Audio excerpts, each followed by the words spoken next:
All right, it's 5 o'clock. We'll call the September 13th, 2022 Fire District 5 Commissioner meeting to order. Can I have a motion to approve the agenda? So move. I'll second. All right, it's been moved and seconded. Roll call vote, please. Commissioner Incy, Yes.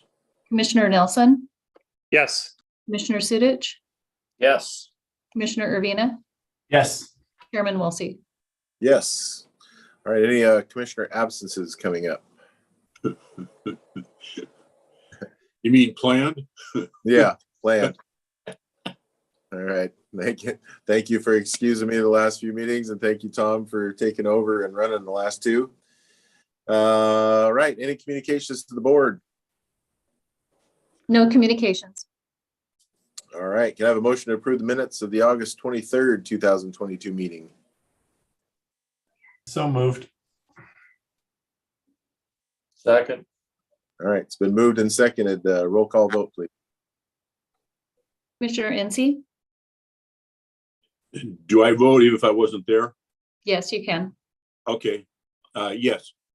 Commissioner Nelson, Yes. Commissioner Sudich, Yes. Commissioner Urbina, Yes. Chairman Wilsey. Yes. All right, how about some voucher approvals? I'll move that we approve accounts payable vouchers 197835 through 197960 and payroll vouchers 197961 through 197977 as outlined in the agenda. For a subtotal of those vouchers for $1,221,517.67. And then also ACH payroll transfers and wire transfers fees for a subtotal of $1,313,185.04 for a grand total of $2,534,702.71. I'll second that. All right, it's been moved and seconded for the voucher and ACH transfer approval. Roll call vote, please. Commissioner Incy, Yes. Commissioner Nelson, Yes. Commissioner Sudich, Yes. Commissioner Urbina, Yes. Chairman Wilsey. Yes. All right, any reports from 3390 tonight? There is. He has his hand up. If you could allow President Flick in, please.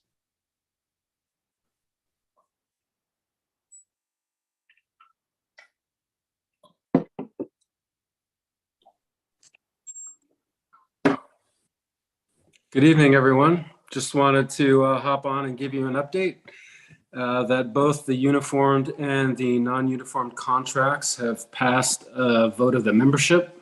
The uniform contract passed at 97-0. The non-uniform contract passed at 10-1.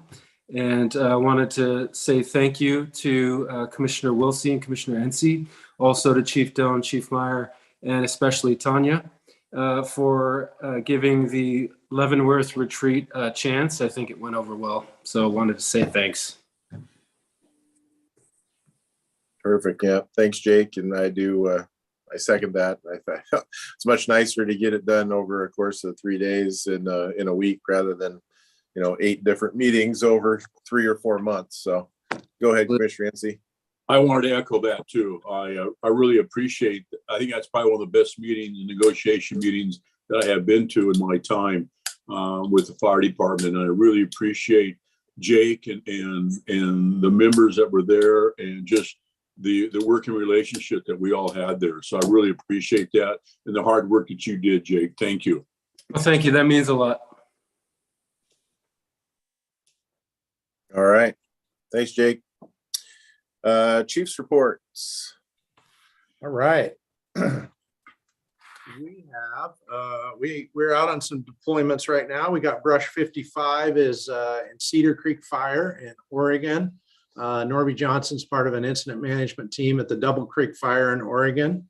Last Saturday, we did deploy an engine and Chief Johnson to Snohomish County, but they turned around pretty quick. It wasn't even a 24-hour deployment.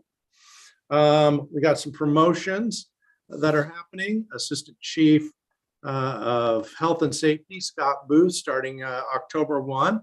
In turn, to fill his spot, we'll be promoting Battalion Chief Noah Falk to battalion chief. With that exhausts our battalion chief and division chief promotional list, and that creates a division chief of logistics opening.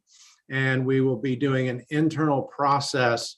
I know that we have at least 4 or 5 candidates within our department, and we will be going through an internal process to fill that division chief position, and hoping to do that this month. With that, with the new assistant chiefs and with negotiations before you in 2 weeks, and we're going to have another discussion about Chief Johnson a little later, but with these changes and with the collective bargaining agreement, we are going to have to bring all the personal services contracts to you. We'll have 2 new ones, but we're going to need an addendum for all the rest of them. Because if you approve the contract also, the vacation accrual will change for everyone to monthly. And I'll go over the contract a little bit later. But personal services contracts will all be coming to you. We won't change the dates or anything. That's why they'll just be an addendum. They'll be all exactly the same, and that'll be before you in 2 weeks. Also, we have started a lateral firefighter process. We posted it last week. This is something new for us, not being a lateral firefighter, but we have noticed as we try to go through our processes, sometimes we get in our own way of the time it's taken us to go through a process, to offer a job, to start an academy. And what's happening is we're losing good people to other departments. With that, we also are behind. I think we have 5 FTEs right now, which is costing us money and in overtime and constant staffing. We're mandatorying people back to work, and we need to get people in the streets fast, and we need paramedics. I really want to commend Chief Corrigan, Chief Dumas, and Chief Meyer, because they came up along with working with she and Chief Oldenburg. We're going to try a little process. It's a little controversy in this. We put out that just if you work in Pierce County as a current firefighter medic, we will put you through a lateral process that's expedient, that's very quick, and you can be in the streets by middle of November. So that closes September 23rd. We do have some applicants already. And the reason it's a little controversial is the other Pierce County fire departments were taking their medics, right? And so I think my next Pierce County Fire Chiefs meeting might be a little chilly through somebody on a good source. One local's a little frustrated with us. So, but you know what? That's the way it goes. And we may not bear some fruit here, but we need to get some firefighters and experienced firefighters and paramedics in the streets. Pierce County fire medics are already in our system. They already have our standard written orders. They're already in our process. And we think that we can get them in the streets by mid-November. So we'll be going through that and we'll see if it works. If not, we didn't lose anything. But so you know, that's out there. Closes September 23rd, and then we will go through a process, bring them in laterally and get them in the streets by November and fill some of those vacancies that we have in the streets. So moving on, we also have a grant with West Pierce to train 2 paramedics to send them to school. 2 paramedics from our department. So we're putting it out to our department. If anybody wants to go to paramedic school, this grant not only pays for that, but it pays for the backfill. So we don't have any cost to our department for that paramedic class. So we're hoping that we have a couple firefighters take us up on that and go to paramedic school, and we train some firefighters here internally. Next, I'm part of the Washington Fire Chiefs Association Legislative Committee, and today we had a meeting We're going over some of our agenda. I won't go through it all, but we're starting to refine our agenda as fire chiefs. A lot of it has to do with some sales tax, wildland fire issues. There was a proposal with one of our legislators last year to make it a crime to interfere with a firefighter or paramedic in doing their job. It didn't get a lot of traction, but because it was one of our legislators that proposed it, the fire chiefs have put it on their agenda next year and asked me to be the liaison for that. We're working on some funding opportunities and some state grant opportunities right now. Chief Morrow and I met with South Sound 911 Director Grady a couple weeks ago. We were both a little frustrated with just the time it's taking to get some stuff done. And we had a really good meeting with her and her team. Two of the things that are frustrating to me and that aren't happening fast enough is South Kitsap Fire and Gig Harbor Fire want to work together. We purchased radios, but we can't get our two dispatches to dispatch without a delay. Sometimes 10, 12, 15 minutes, sometimes not at all. We brought both of these two dispatches in. Chief Fawcett and I did and said, we need you to fix this. And it's been over 14 months since we had that meeting and there's been no movement. So I just expressed our frustration at the time that it's taken. They also explained that some of it's out of their hands, that Hexagon, the CAD that does this is just not responsive and they're doing the best they can. I asked for a realistic date when we can have a CAD to CAD transfer with South Kitsap, and they told me it's going to still be over a year, which frustrates me, but I don't know what I can do to make it go any faster. But we had that meeting and let them know that we're not happy, and they heard us, I think. We also talked about some delays in getting information we have Intera, we have ESO, and we have a CAD, and we're trying to get call processing time, and it has taken us 6-9 months to get this interface to work. I think after that meeting, we finally got it fixed, but just some frustrations that Chief Morrow and I think we represented ourselves well in the county well, but also voiced some frustration of not getting some things over the finish line. With that, I have a meeting tomorrow with the South Sound 911 board, and I'm on the Public Safety Communication Operations Committee, and I'll be going to a meeting tomorrow where we are trying to make it a goal to create one system, one radio system. Commissioner Wilsey and his other job as chief is part of that too, and we're working hard to create one system. So that's what our meeting will be about tomorrow. That is it on reports, unless anybody has any questions for me on any of those things. All right. Thank you, Chief. Standing committee reports. I believe we had the insurance committee meet. Yeah, Chief Oldenburg and myself went to that meeting or attended that meeting. And the bottom line, I'll just cut to the chase. Everybody knows that the inflation is going sky high. So our premiums have gone up 8%, which is in keeping with inflation. Had it not been for that, and I talked to Tricia Taylor, our premiums would have gone down this year. So I personally don't think 8%. West was 10 and Central was 6%. Obviously, their dollar amount was more than ours, but the percentage, because they're a bigger district. But anyway, it'll be 8% for us, and I thought that was a reasonable figure. Any questions? Thank you. Not a question, but thanks, Tom, for covering that. I was out of town last week, so. All right.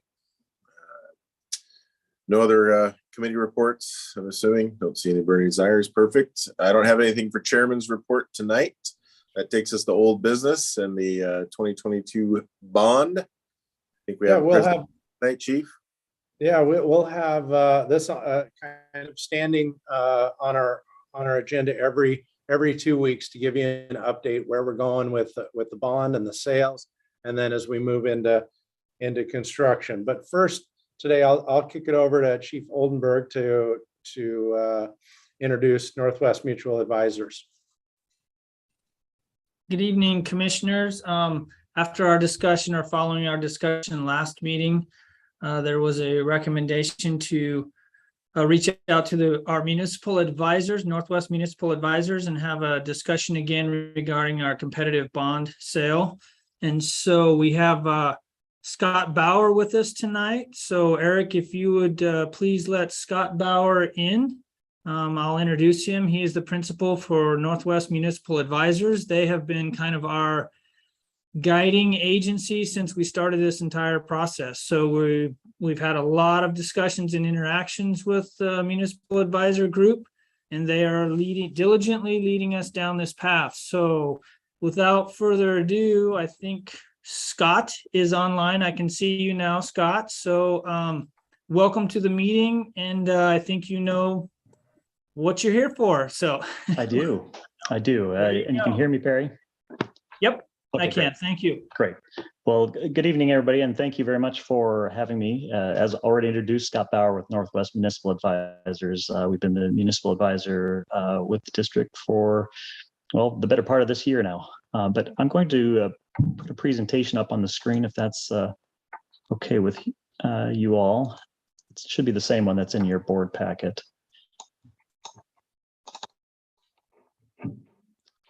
Okay.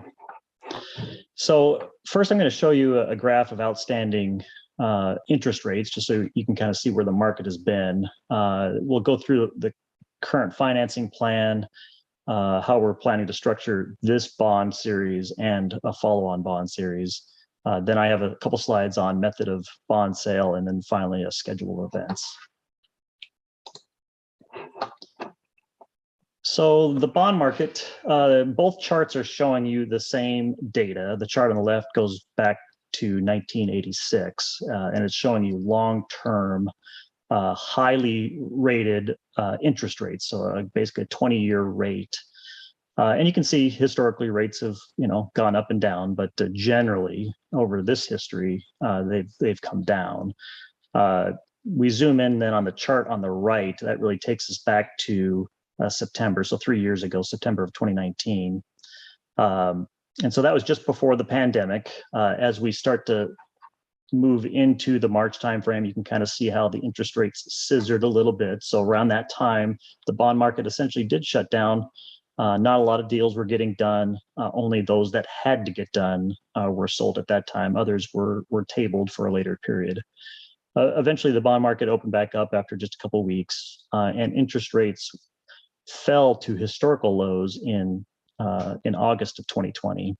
They remained exceptionally low really through the end of last year, where I think we're all seeing in the news now inflation, and that's really is sort of a four-letter word in the fixed income market. When we have inflation, folks. Fixed income assets are less valuable as those interest rates go up, but that's what's been happening. So in this period of time, again, we hear like the Federal Reserve doing a lot of things. So there's been Federal Reserve increases over the period of time, and really, they're trying to calm down inflation, trying not to push us into a recession. So it's kind of a balancing act, but that's really the dance that's happening right now is sort of a battle between inflation and recession. But again, bottom line, overall, if we look back to the chart on the left, rates are historically low by again, the long-term perspective. So where are we at in the process? So we're really right in the middle. Earlier this year, the district hired the financing team So that was us, and that was also your bond counsel, Foster Garvey. So we helped then structure a plan that was used for the marketing of the bonds. Foster Garvey worked on the ballot resolution. And again, you ultimately your voters passed that by a very nice margin. So right now we're in the prepare the documents. So several documents need to be made. One is a bond resolution, so that there's already been a draft of that out, and that's being reviewed by us and your staff. So that'll eventually go to the commissioners to review and adopt.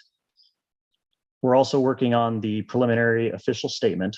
Again, that's a document put together by Foster Garvey, and that'll eventually go out to potential investors who will decide whether or not they want to purchase the bonds.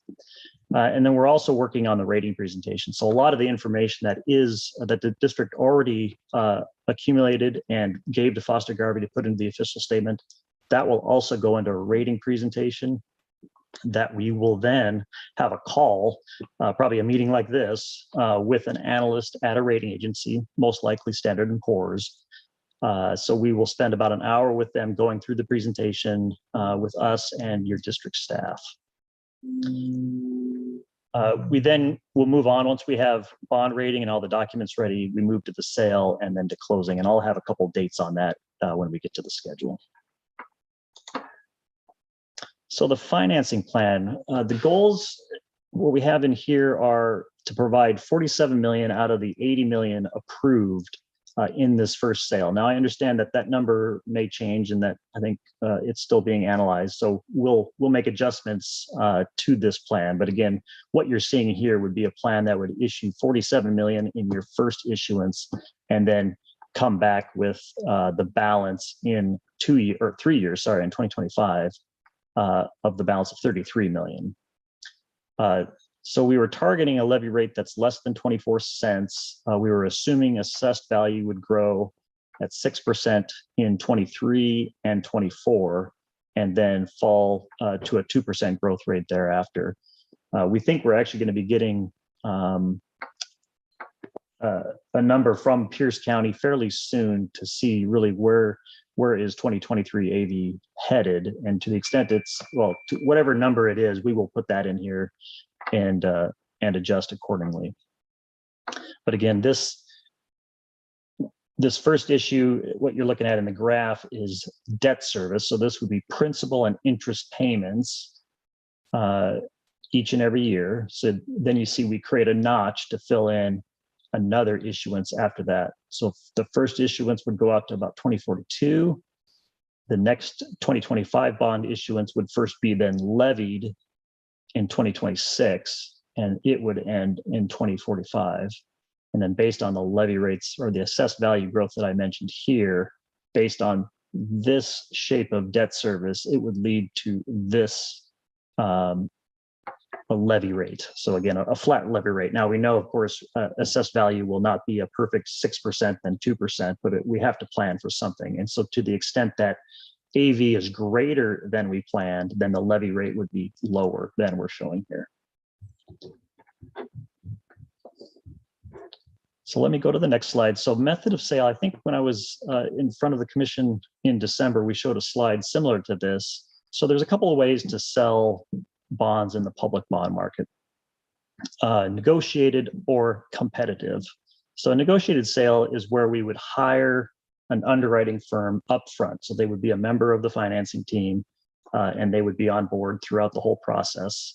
It's called negotiated because there's many aspects that once we get down to it are negotiable. So that's the structure, the interest rates, what kind of redemption provisions will we have, and ultimately the underwriter's compensation. So we're intimately involved in all of these aspects when there's a negotiated sale. Again, because we come in as your market expert, the fiduciary duty we have is to you, and so we're just making sure that all the things that are proposed when a bond is sold via negotiated sale meet the market and meet your needs. So negotiated sales can be done at any time, but I guess to distinguish them from a competitive sale, they particularly work well when there's unusual or complicated structures.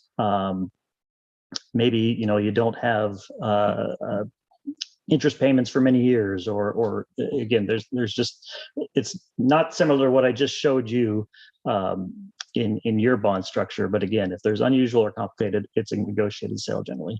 If there's a story behind it, sometimes if it's a lesser credit, it kind of goes along with that. If we have to explain something to somebody, then it's better to have it as an underwritten negotiated sale, or we can then reach to investors and to explain, so say I'm selling an electric revenue bond and we're building a new generators. I might need to explain more about that than in a voted bond issue.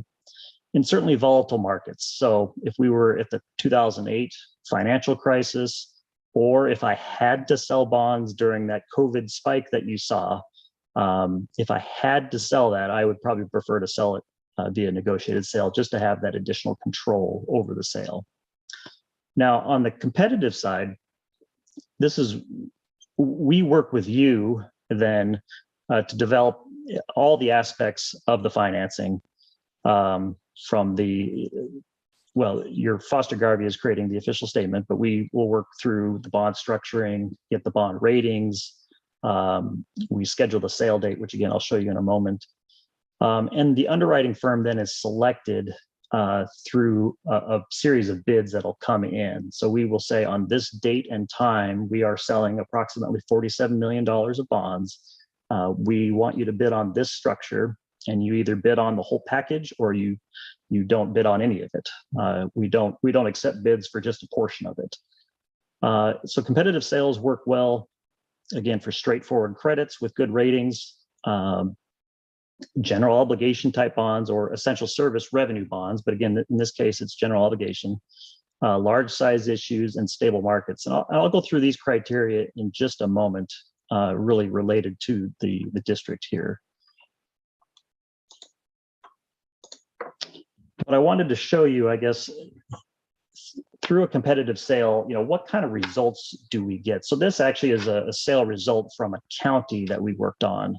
And they also sold general obligation bonds. They were well rated, as we expect the district will be well rated.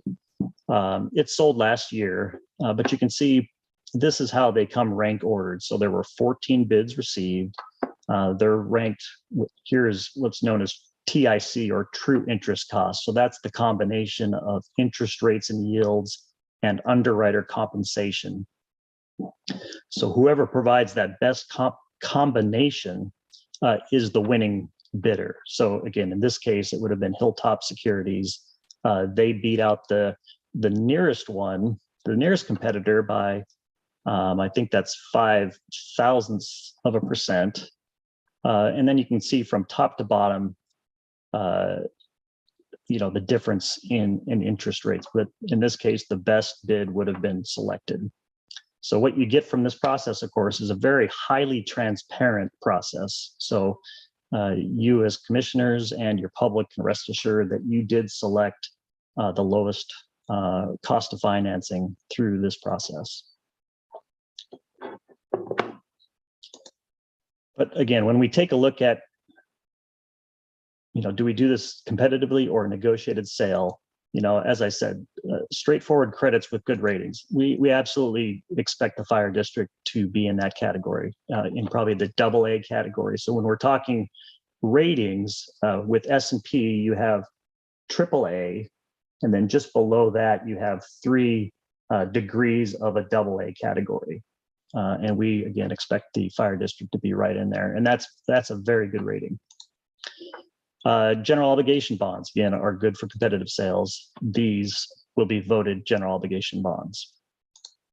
Large sized issues, we're looking at $47 million, and each maturity, except for the first couple, are over $1 million. So underwriters do like to see those larger, what's called block sizes. So that lends itself towards a competitive sale. And then finally, stable markets. I showed you the chart of interest rates going up, but the markets are stable. Bonds are being sold. Again, we're not kind of under those conditions that I have previously mentioned. The markets truly are stable right now. And then lastly, and I'll pause after this slide, where are we at in the schedule? So currently, as I mentioned, bond documents are out in draft form. Certainly, the commissioners are more than welcome and encouraged to take a look at, of course, the bond resolution, but also the preliminary official statement. So those are out in draft. You will notice that there is something in the front part of the preliminary official statement called the notice of sale. And that 10, 12, 15 pages really detail the bid parameters that we will put out to market for the competitive sale. So any underwriter that bids on the bonds will have to adhere to those criteria that are in the notice of sale. Around October 11th is when we are looking for the commission to consider and adopt the bond resolution. The week of October 24th is when we're looking for the virtual meeting with the rating agency. Like I said, I expect that to be S&P. By early November, then we'll receive the bond rating, and that really will be the last step before we then send the official statement out to underwriters to bid on the bonds. And then we have November 16th as the bond sale. And then typically it takes 2 to 3 weeks. You know, we have a Thanksgiving holiday in between there, so we wanted to allow enough time for closing. But then come December 6th is the date for the bond closing, and that's when the proceeds would be available for the district to start utilizing. And with that, that completes my presentation, so I will pause here.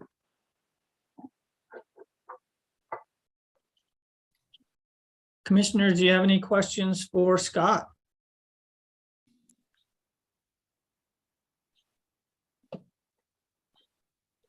Nope, hearing none. And then just it sounds like the recommendation from what I'm gathering reading through this stuff is the competitive market. That's correct. That's the recommendation. We'd say competitive sale. But you know, again, as your financial advisor, this is something that we will monitor all the way until we sell the bonds. If at any point we think that you should switch, we will make that recommendation. And again, you would have, I'm sure, underwriters lining up at your door, which we'd take you through the process to get one on board, but we wouldn't anticipate that that would be an issue. But again, we will watch, and if any of those criteria don't match for a competitive sale, we'll recommend something different. All right, very good. Thank you. Anybody else have any other questions? All right, thank you, Scott. Thank you very much. All right, that takes us to new business. Got a 2023 budget planning timeline. We're still on old. Oh, sorry, we're still at yeah. We had a presentation discussion on the build construct management. Sorry, I was jumping ahead. It's going to be a little longer meeting. Sorry, boss. Yeah, no, we're good. That's all right. Hey, I want to thank Scott and you know, all the help they've been helping us through this, and you know, trying to figure out as fire chiefs what type of bond sales we have, and just relying on them and their expertise is really helping Chief Oldenburg and I and Crystal and our whole team, and I just want to thank them for that. With that, I kind of want to set up the next presentation / discussion. So I had dropped it on you a couple weeks ago that it was my plan to move Chief Johnson to Assistant Chief of Special Projects, and for him to focus on just the bond. Over the past 6-9 months, I have asked him to evaluate, to meet with other departments, and we've met with East Pierce, Central Kitsap, how they did it, trying to learn from them, their mistakes and the things they did well. We've reached out to a lot of departments within the state, you know, that have passed large bond projects. All of them have put somebody from the department as a liaison. And that's my intention and what I'd like to do. And I ask for your support to have Chief Johnson there. One of the things that we've been wrestling with is he's a fire chief. He's very smart, can do a great job. Some departments have just done that and then had the architectural firm, and then you hire a contractor that has a project manager, and they've just done it that way. Many other departments have hired a professional to sit alongside that firefighter or that fire department employee, a project manager / construction manager, and today you're going to hear from somebody else that kind of even talked about it as being a risk manager. So we have been looking at that. We've been putting out our feelers. We've been contacting people, and we've had a lot of dead ends. Well, a few weeks ago, I was talking to South Kitsap Fire Chief Jeff Fawcett, asking his advice as they're going through these processes. And he said, you really need to meet Becky Blankenship. So while I do that, will you please allow Becky Blankenship to come into the meeting while I finish introducing her and setting this up. Chief Johnson and I met with Becky yesterday, and whether it's her and she comes from Hill International, whether it's her and her firm or somebody else, we believe that we need some assistance. We're smart guys, we're firefighters, but we are adding an $80 million construction business onto a $33 million fire business and putting just Chief Johnson over there, which I still believe we need to do. I think we need some help over and above that. So we met Becky yesterday. She's the first vice president of Hill International. She's been working with lots of other departments, Richland and North Mason, and she'll explain some of that and some of the other departments she's helped. And I asked her to come in here to tell us about her and Hill International, what they could do for us as we're going through this process of trying to find somebody that can help us through. And also Hill International and Becky have, and she'll get into it, alternate processes that we were pretty excited about to look at, especially for Station 51 and some of our other projects. But I'll stop there and ask Becky to come in and tell us about what they can do for us.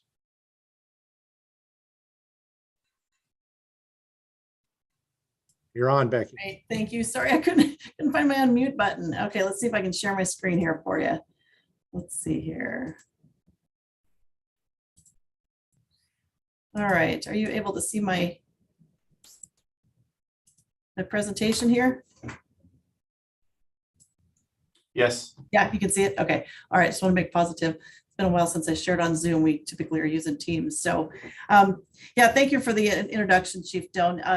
I'll try to keep this relatively short. I've got lots of slides here, but my intent is to very briefly kind of touch upon some of this information and then leave you with these, these slides so that you can have them in the meeting minutes and everything. And you can kind of weed through and take a look at the things that you wanted to have a little more detail on.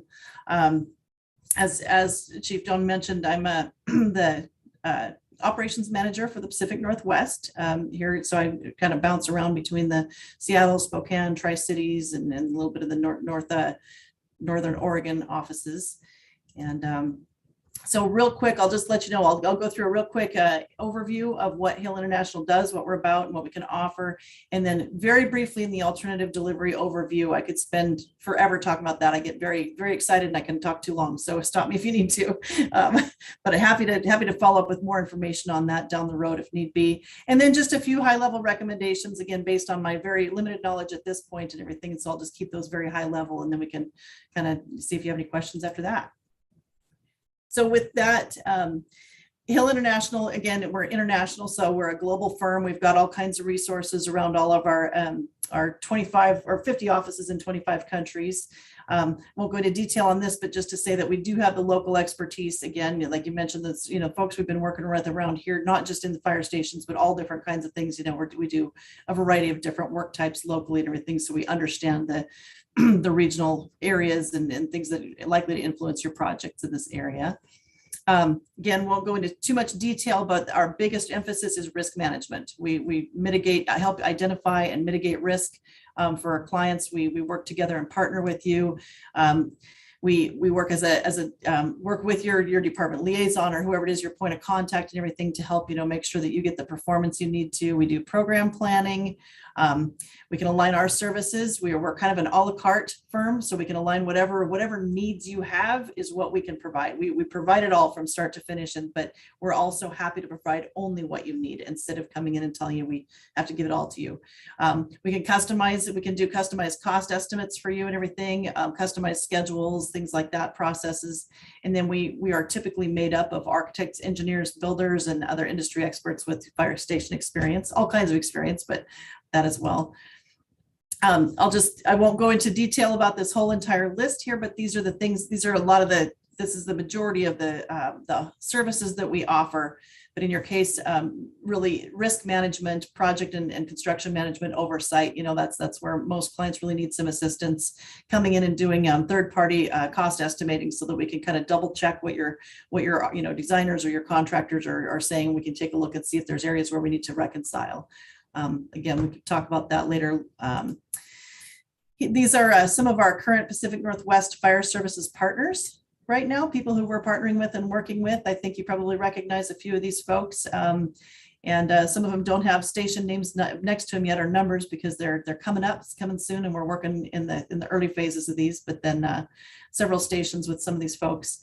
And so then I'll jump right in. Again, stop me if you need to. I'm trying to be sensitive for your time. I know it's evening time and you're probably not wanting to stick around for too long. So jump into delivery methods. So high level overview, I'll just talk, I have on these slides things about the contractual relationships and how they're different. The processes are defined in the schedule comparisons. I'm really going to focus tonight just on the schedule because I think that that's probably the most important piece for right now. Can absolutely do a deeper dive when you have some more time, want a little bit longer presentation or something, I'm happy to do that. As far as the contractual relationships, I just showed this here. You can take a look at it later and you can see how it's different, in your traditional design bid build or CMAR, CMGC, GCCM, and versus the design build and progressive design build. A little bit different. This is based on, transferring risk, and not maintaining the risk yourselves. Design bid build, standard process that you're probably most accustomed to, your typical, you design it. It's a very, very linear process. You design the whole project, bundle it up, throw it over the fence and let the contractors bid on it. And then you do your construction phase. Again, I'll only go into the timelines here. So that kind of gives you an idea of that timeline. Then as you start to get a little more collaborative, you get into GCCM. That's what we call it in Washington State. Other states call it the other things. Ours is best, of course, but the same kind of thing. You have the 3 linear phases, but in your design phase, you're able to bring in a contractor who can do some support work up front. They act as a consultant and help you with some cost estimating. They don't get real detailed into the collaborative piece, but they do help with cost estimating. You do have an opportunity to fast track because you can do early work packages and shorten the schedule. So actually you would see sometimes design and construction would have a little bit of an overlap from what you see there.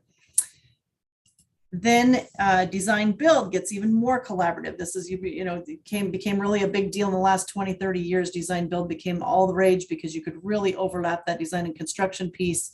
The owner was able to transfer the risk over to the designers. And so in this case, you've got that overlap. It significantly reduces the overall schedule, but it does require extra time up front to develop those performance specifications. So it seems like it's completely shortening the schedule, but it's just kind of staggering it a little bit differently than what you're accustomed to probably.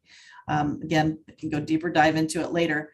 But then the most collaborative of these 4, which is kind of the 4 key ones that are being done the most in Washington State. Progressive design build is something that Washington State is doing and has been doing quite a bit lately in the last, probably 6 or 8 years. It's really been taking the state by storm. The rest of the nation is starting to catch up. They're all asking us, how are you doing this? What are you doing? And so this is where you get a much higher level of collaboration. So you get that same overlap of the design and construction phases. And in this one, you have the absolute most opportunity for the reduced overall schedule. And in this one, the reason you're really reducing that schedule, you don't need to develop those all those specifications up front.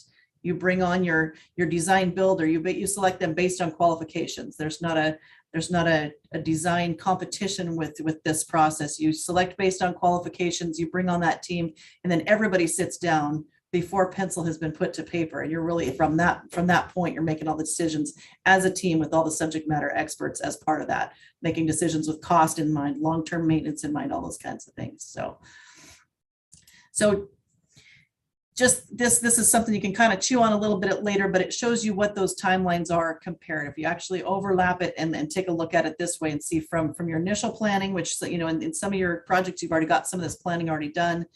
Some of them you haven't gotten too far with it. You can kind of see how it staggers. You can see when you can get your cost certainty. Again, we can go through this. I don't think that progressive design build is the panacea that solves all problems for all projects. That's definitely not the case. I think that it's really appropriate to look at each of your different projects and the different needs for each of those things and determine which of these is the best for each one. It's different all the time. And so if you find the absolute best value one, then that's the best way you're going to be able to utilize your money, utilize the community's money, and spend your bond dollars properly and get the schedule overlaps that you actually need to be able to move your folks around and everything.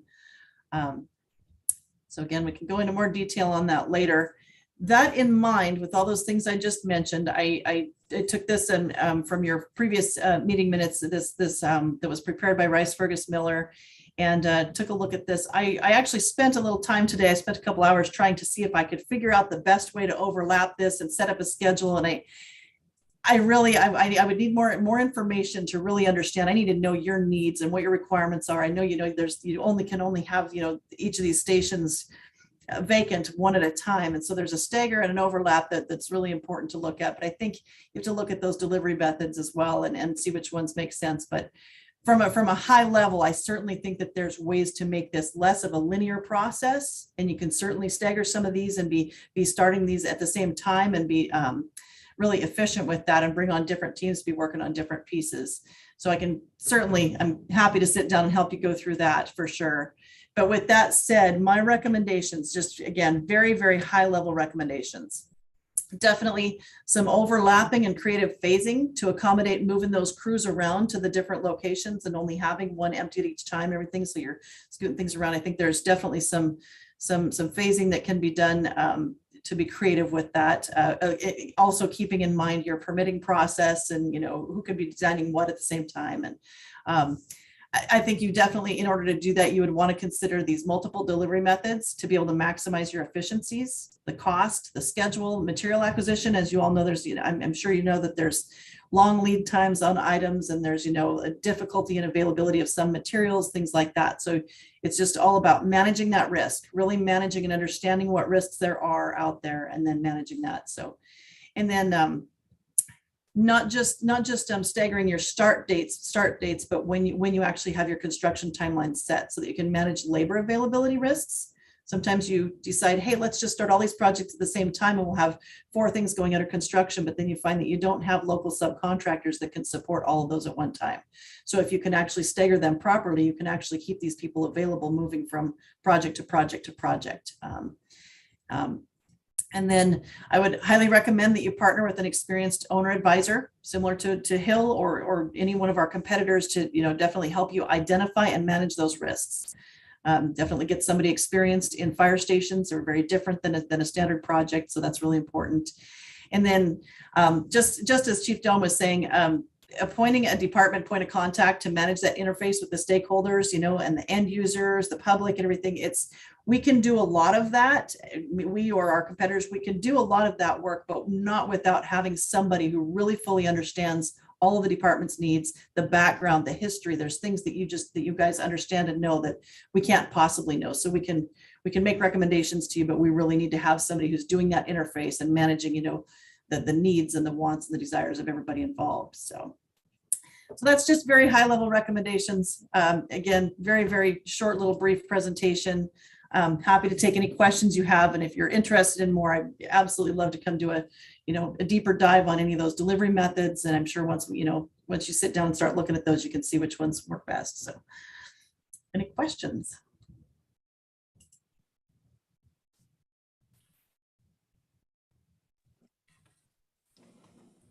Go ahead, Tom. Looks like you're going. Oh, can't hear you, Tom. Would you have an on-site manager, or would it be just a periodic overview of the construction? And I'm speaking mainly of our training facility and our Station 51, because they're pretty technical builds. Yeah, you could go either way. We've done that where we have actually had somebody just sit on site. I mean, but then you're paying for a person to sit there the entire time on site 24/7, and that can get pricey. But I guess it depends on your level of comfort. We've done that, but we've also done it where we have our local folks who are ready at the drop of a dime, so as soon as you know that something's going on, it's like, hey, we've got a thing that we're doing right now. The contractor's doing it. Can you be here in an hour? And so somebody can be there. And so, we would certainly put local staff. We wouldn't have somebody from Spokane coming over and, just taking a look at it once a week. It would be something more where you have somebody who already is committed to becoming, a couple times a week, checking things out, looking at things. But then that would be my recommendation to save money. It's, really have them there when you need them, but just be prepared ahead of time about when you want them there the most. So. Terrific. Thank you. You bet. Any other questions? Anybody else for Becky? All right. All right. Thank Well, you. if you're interested in more, happy to tell you anything. Thank you, need to know. Becky. You bet. Thank you. So to kind of continue this conversation and we have been, and Chief Johnson has been doing his due diligence to try to find other contractors, find project managers, find construction managers, find, like Becky said, some of their competitions. We haven't obviously signed anything with her or with Hill International, but we are narrowing it down. And I think we need a little bit more due diligence, but I'm getting to that point that I think we need to bring somebody on to partner with Chief Johnson to continue through this process. So I guess I need your feedback, and it might lead into the next conversation of I'll start kind of mixing them, but I feel that I know how to run a fire department. I know what to come to you with and what are my parameters are in running a fire department. But we're, like I said, adding an $80 million bond project, and we need to have some discussions. We've had two things today. How much do you as commissioners want to be involved, right? Are you going to pick what type of bonds we sell? Do you want me to bring things like that? If we did sign with Hill or somebody else, I obviously would bring the contract to you to sign, like I always did.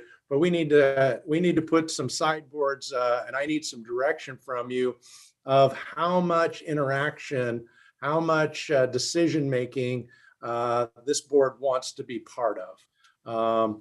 I've been thinking through it. Do we continue through the finance committee and the facilities committee? Do we take somebody from the finance, somebody from the facilities and make them kind of a bond committee, and we keep them updated? Do I just come and update you guys every 2 weeks and keep on going? I think you kind of hear my struggle.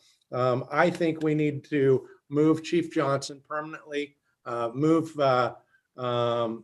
Chief Black permanently to assistant chief. I think I need to, whether it's Hill or somebody else, hire some professional expertise to help Chief Johnson with what he doesn't know.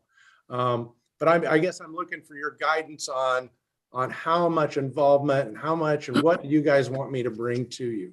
Does that make sense? Yep. Go ahead, Commissioner Yancey. You wanted to say something. Just a couple things. Your last point. My one question in listening to the people this evening, plus other things that we have gone through, just for my information, the money that these different companies are charging will be charging us, and what we're going to be paying for them. Does that come out of the bond? Yes. I do. Okay. Chief Johnson's All right. salary would. That's out of the bond. To start off, what you're asking, I guess, not being a person that likes to micromanage or likes micromanagers, that's what we hire you guys for. You guys are sitting there doing the work, you and Chief Oldenburg. you and Chief John, you guys are out there talking with these people. You're doing your due diligence. You're doing what we have hired you to do, is to do your due diligence and then report back to us with reports like you did tonight and whatnot. And I think that's is what we expect, is you reporting to us with what you guys have done, what your suggestions are based on what you've talked to, who you guys have gone through everything. I don't think we should have to make you jump through a whole bunch of hoops, repeating things that you've already done when you guys are out there doing the due diligence that I believe we have hired you, and with your working with these people are doing. So, if we at a meeting, if there's something that comes up that you feel that we need, when you get down to the point to where you make the decision, you need our approval, then yeah. As far as the finance committee, or one of it, that'd be one of each. That's two. So we're not within having a quorum or anything else like that. That's not a bad idea either. But I don't want to get in the point of just rehashing everything that you guys have already done. All right, Commissioner Suddich. Well, I get the pleasure of totally disagreeing with Commissioner Ency. Here's my thought, and that's what this Board of Commissioners is tasked with. As far as Chief Johnson, that's going to be budgeted out of the bond, and we need to vote on that. I think we need to vote possibly on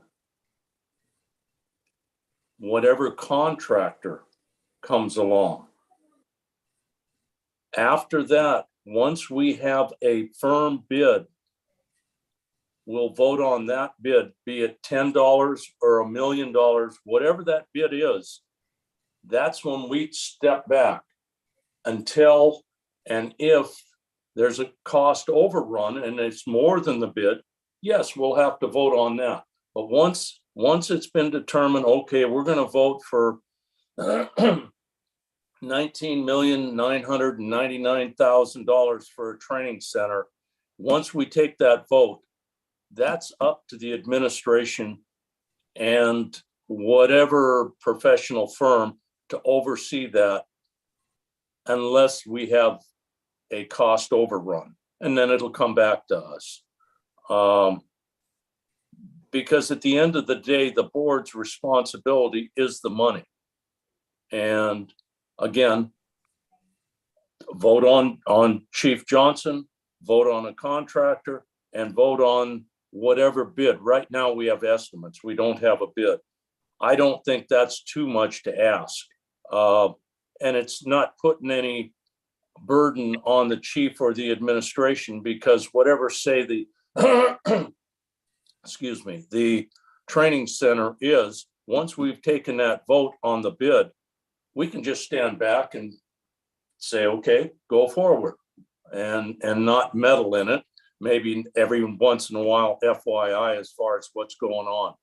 But I think as far as the process itself, when it comes to money, yeah, we have to vote on that.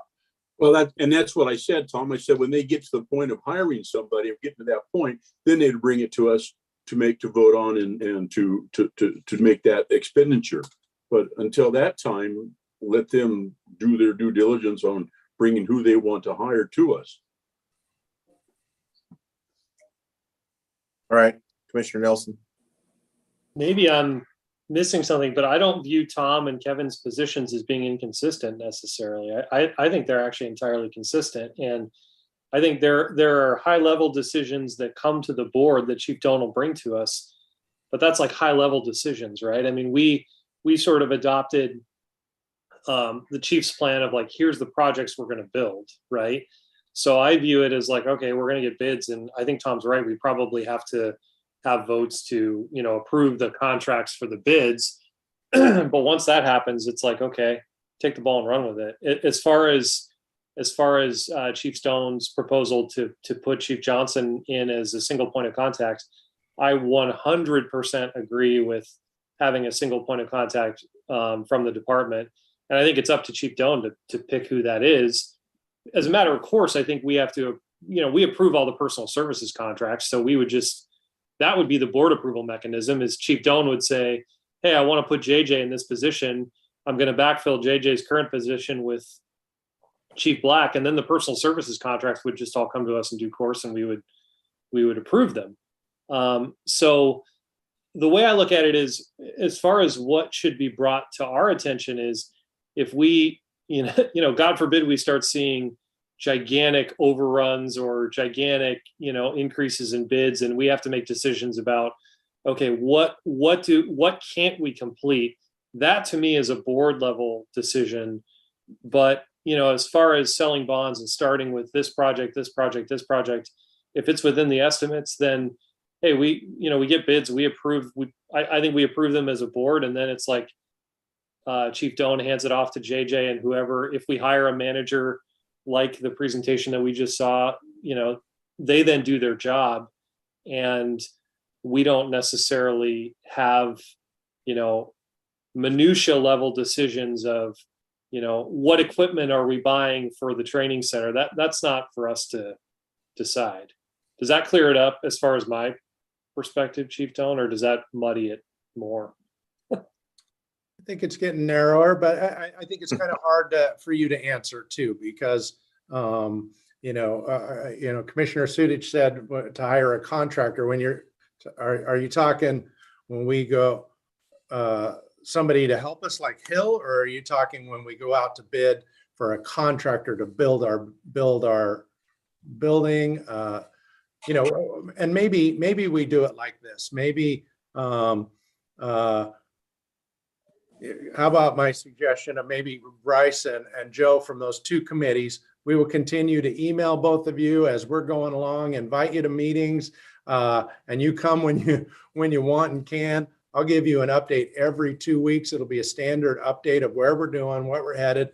And if at that point you go, wait a minute, we want to be involved in this decision or that decision, or then I'll slow down or speed up. All right, thanks, Chief. And I want to give that, Joe, would you like to say anything? I think I'm actually on board with all three of you so far. I think we're actually all saying the same thing, just coming from a little different perspectives. And any contract, I think we're going to have to approve. So it's going to be in front of us anyways. And if there's anything in the meantime between meetings that Chief Oldenburg or Johnson or Doan, I mean, that's what our committees are all about. I mean, they can reach out to us at any time. I'll be honest, I don't need to be involved in any of the daily stuff. It's not why we're here. So when we're designing training facilities and stuff, you guys don't want to be part of designing? Well, other than Chief, I would say Fleet and Facilities Committee's been involved in that. And if Joe and I attend that, if we're on that committee, then we attend it. If not, we're not going to, I don't have anything to offer in terms of that design at a committee meeting, because I don't do the work. All right. Sorry, Joe. I have no personal knowledge of what a fire department training facility needs. I would be oversight. Go ahead. Sorry, Joe. Zero input. So I just want to kind of clean this up a little bit, because we're all pretty much saying the same thing, and I want to get us on track here. But really, for JJ and Chief Black's moves, that's up to the chief, but we'll approve those contracts as they come to us, just like Commissioner Nelson said.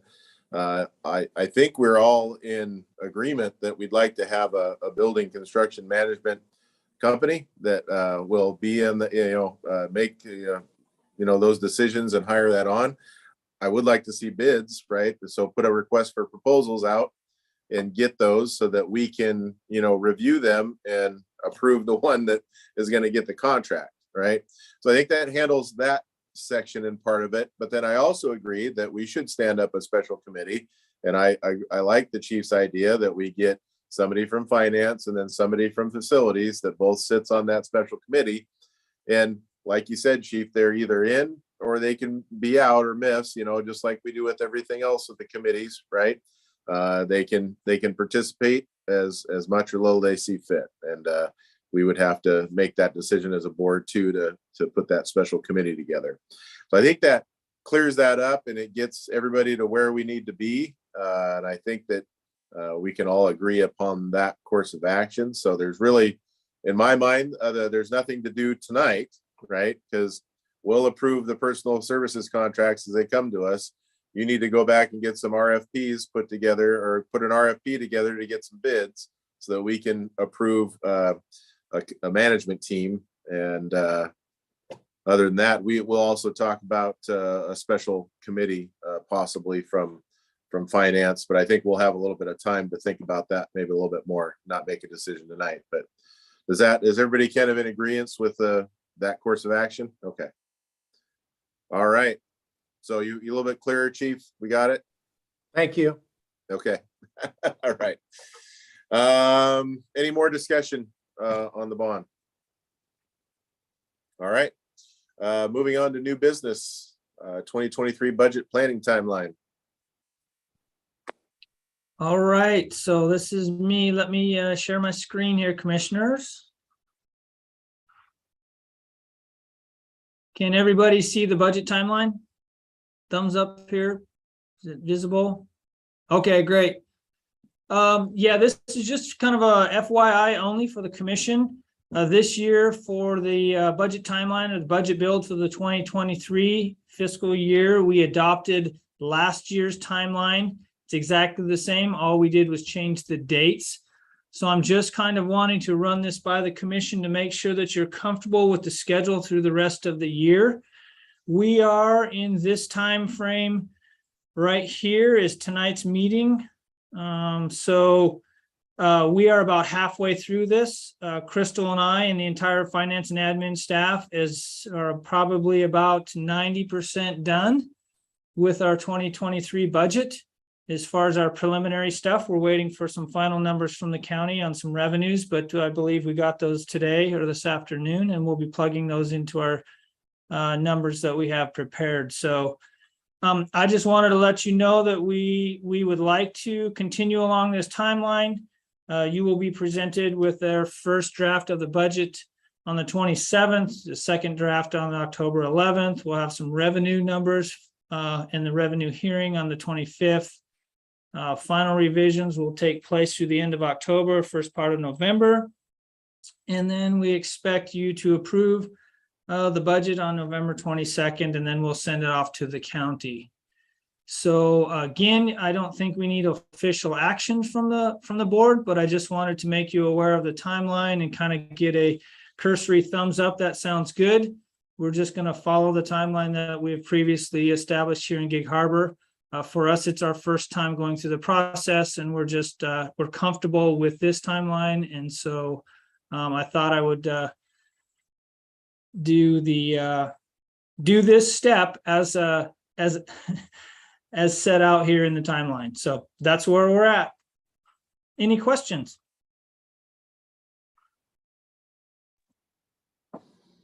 All right. Any questions for Chief Oldenburg?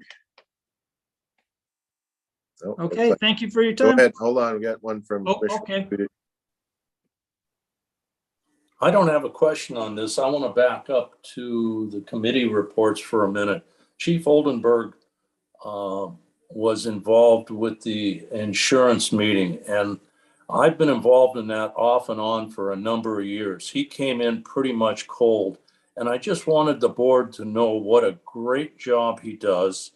His questions were right on the button, and it made me look very good, which is a good thing. But he does a terrific job. Has nothing to do with what the budget. It has to do with everything as far as the insurance meeting. So, Chief, thank you so much. You're very welcome. Thank you. It's almost like you've done it before somewhere. All right. Commissioner Urbina, did you have a question? Sorry, I thought I saw you move. Or okay. I was waving goodbye to Chief Oldenburg. Okay, perfect. That takes us next order of business, hybrid meeting discussion. Yeah, I wanted to report to you some news, not exciting news, that our contractor for redoing our headquarters so that we can have hybrid meetings is going to take longer than we even thought before. And we're looking into February of next year now.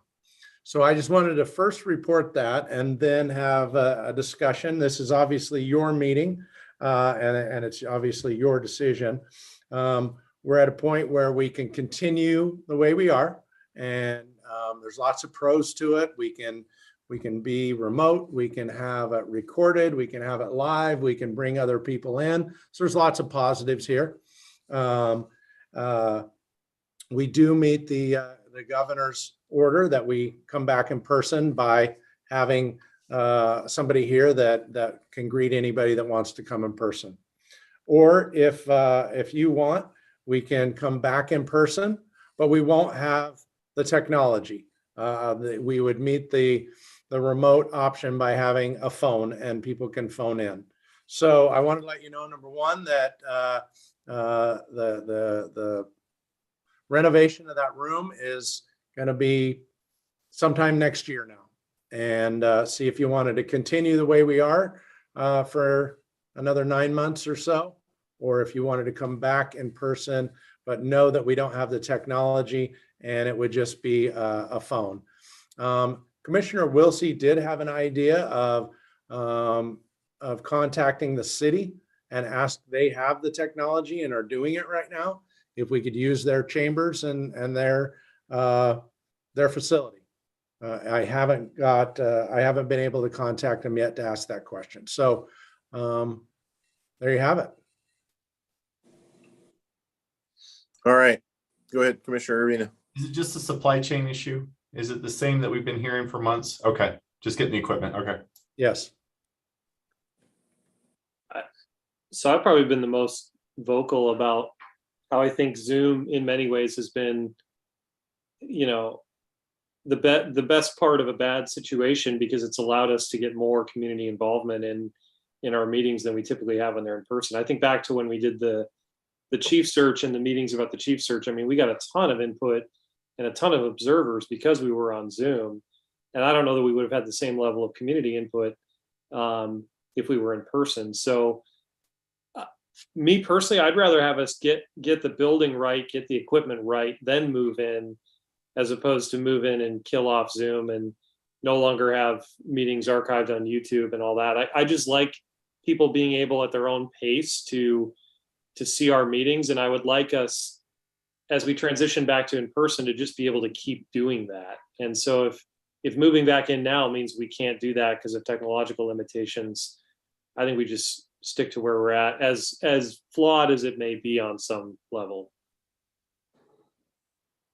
All right, looks like Commissioner Yancey, you agree? As much as I hate Zoom, I have to agree with Bryce. If we're going to do it, let's do it right. And until that point, let's stay with what we've been doing here, and it seems to be working. You know, I look at the participants, and you know, we have 5 people out there, pretty much a couple of the normal people that we've had. But it's like I said, we got that contact, we got the YouTube thing going. So yeah, I can stick with this until we can do it right. All right. Any other comments as far as that? I mean, I still am curious about City of Gig Harbor Chambers, just to see if that's even a possibility and what that might entail. But have you checked with the school district?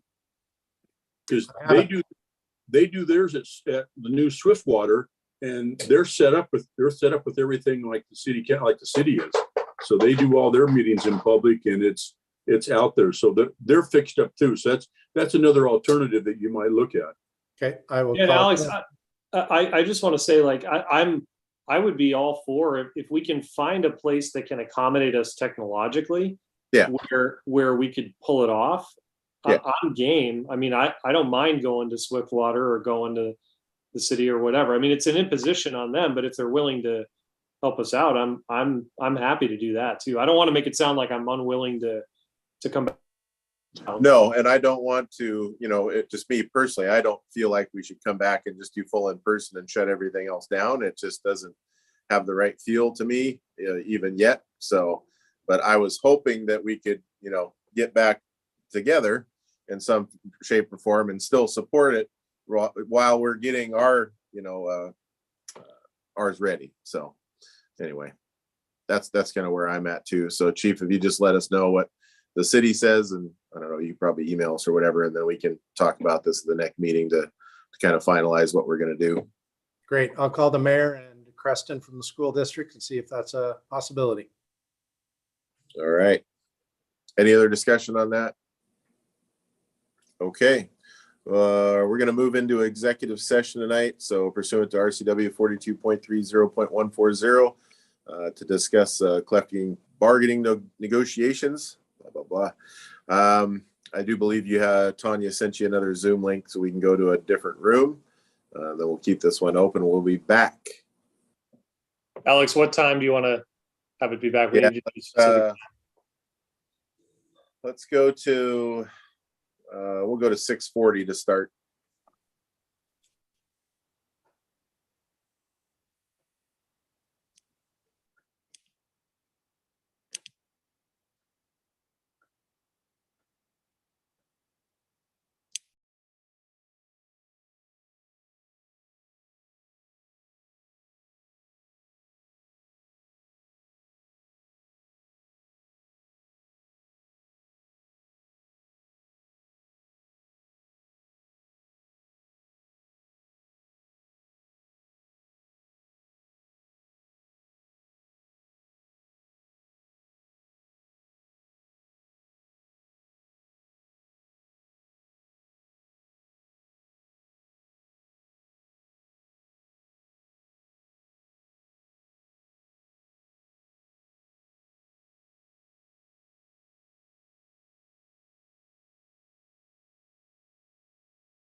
one thing about this Zoom stuff, I've been getting pretty techy here with this. What we've been doing is I'm getting to know how to do some things.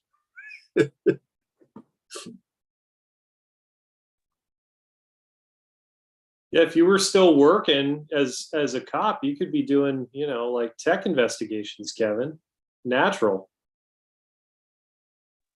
When I left, that's what I was doing. I was doing white collar. I was doing that stuff. Yeah. So I'm glad. Yeah.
All right, it is 6:40, so we will call the September 13th Fire District 5 Commissioner meeting back to order. Just want to let everybody know that the collective bargaining agreements that we discussed will be a public document, will be displayed, so there will be no action on them tonight. We will most likely take action on those contracts next meeting. All right, moving on to the next item on the agenda, open public comment. Anybody wishing to address the board, please come forward, state your name for the record. You will have 3 minutes.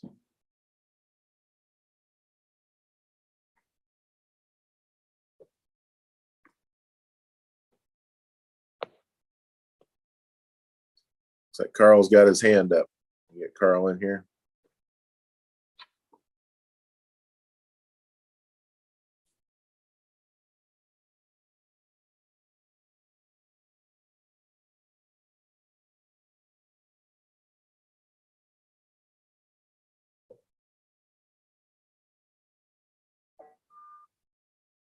Hey, Carl, I can see you on the screen. You're able to unmute. I didn't there. How's that? We got you. Good, good. Carl Kreitzer, I live in Gig Harbor. A lot of discussion tonight on the bond issue and spending money wisely. And one of the things that, as I've looked at the projections from the start, the one thing that has sort of seemed odd to me is the fact that we're projected to spend over $6.6 million in sales taxes, which to me is a tax on a tax, since all the money that is going to be spent is tax money. So it is an irritant to me anyway. I've talked to some people about it. I mentioned it to Dennis. I talked to a couple of our former state representatives, and I said, do you know where this came from? I talked to Pat Lance, and her thought was that it has something to do with the timber industry in the state of Washington. I've not run that down. I had quite a conversation with Larry Sequist on multiple occasions, in fact, on this, and his thinking is that this is actually tied to the interstate highway construction in the 1950s. that there was something to do with contracts, and there was I guess some sweetheart deals being made, and the feds decided that that wouldn't happen, so they stepped in to say sales tax had to be paid. I don't understand that, but that's what he said. And he says that today it still applies if there's federal money involved. Well, in our case here, there's no federal money involved in this construction project. So it seems to me there are a couple of things. I mentioned to Dennis that I read a newspaper where I grew up in Kansas, and a couple months ago they had an article that said that there were some nonprofit entities that had gone both to the state and the city, and they had waived the sales tax. So I thought, well, maybe that's an approach we might take. The other thing, as I was reviewing some of this today, there's an exception to the sales tax that says public activities are exempt. Well, is building a fire department construction, is that a public activity? I don't know. It's not private. So I'm wondering if there's an exemption there. First, I should also thank JJ for being very patient with me and straightening me out on a couple of things earlier in the week. So I tell him that if he's on, you should hear that.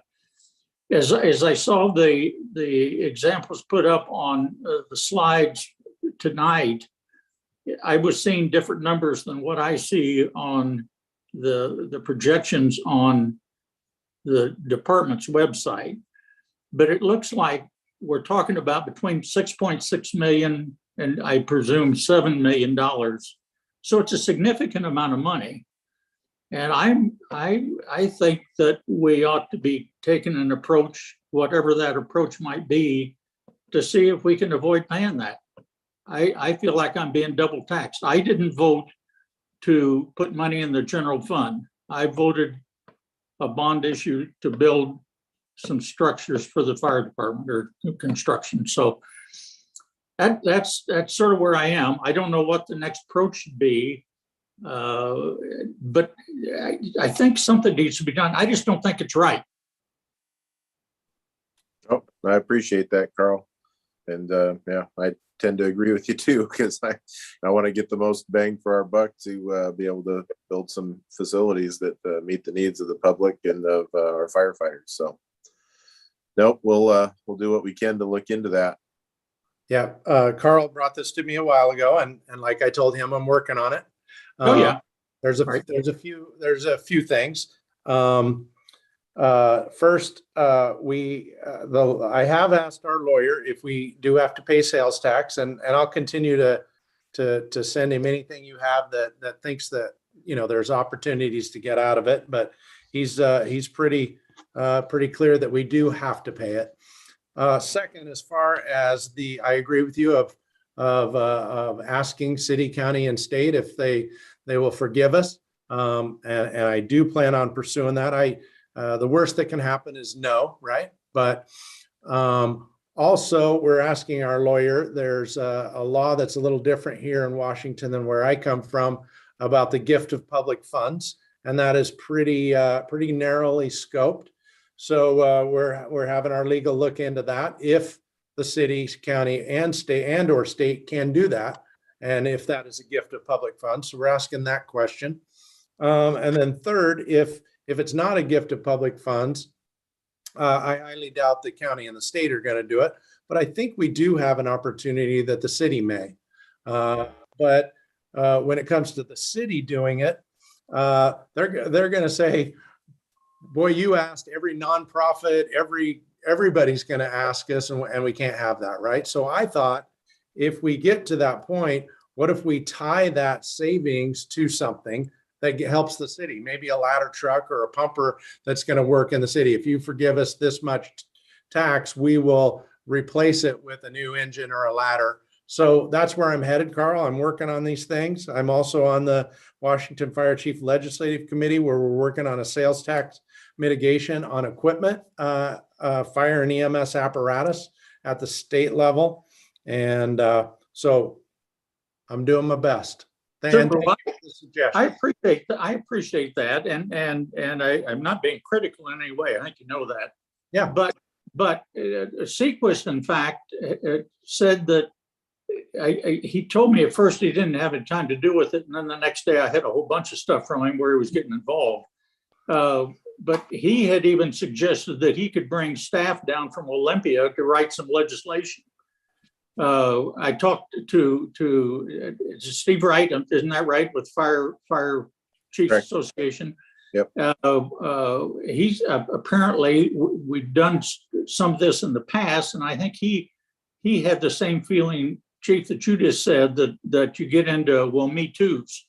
If you're going to do that, me too. A lot of other construction, though, does have federal money involved. And I think that's one of the things that's very different about what we're doing here. There is no federal money. So anyway, well, I appreciate it, Dennis, what you're doing. And if I can be involved with whomever, let me. I talked to Larry Sequist again about it last Thursday. And he's an old war horse. So I'm trying to get his fuse lit and see if he'll take on the legislature maybe. Anyway, so that's where we are. Appreciate it. Thank you, Carl. All right. Is there anybody else that'd like to address the commission?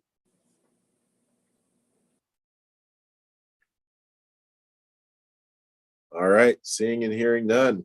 Move to good of the order. Anybody have any good of the order? One thing quick, Alex, I just wanted to say great job by everybody that was involved in the 9/11 ceremony.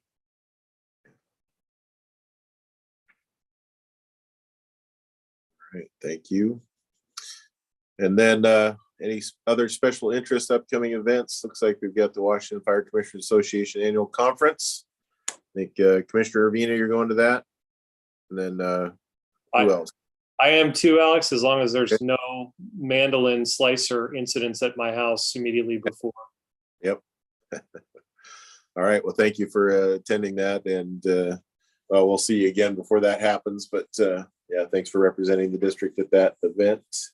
Anything else coming up? Special interests? Any other events we need to make people aware of? All right. Hearing none. This meeting is adjourned. Our next regular meeting will be Tuesday, September 27th, right here again on the Zoom. And then we'll also remind you that you're able to go into headquarters if you need to attend in person. So we will accommodate you. Until then, everybody take care. Good night, everybody.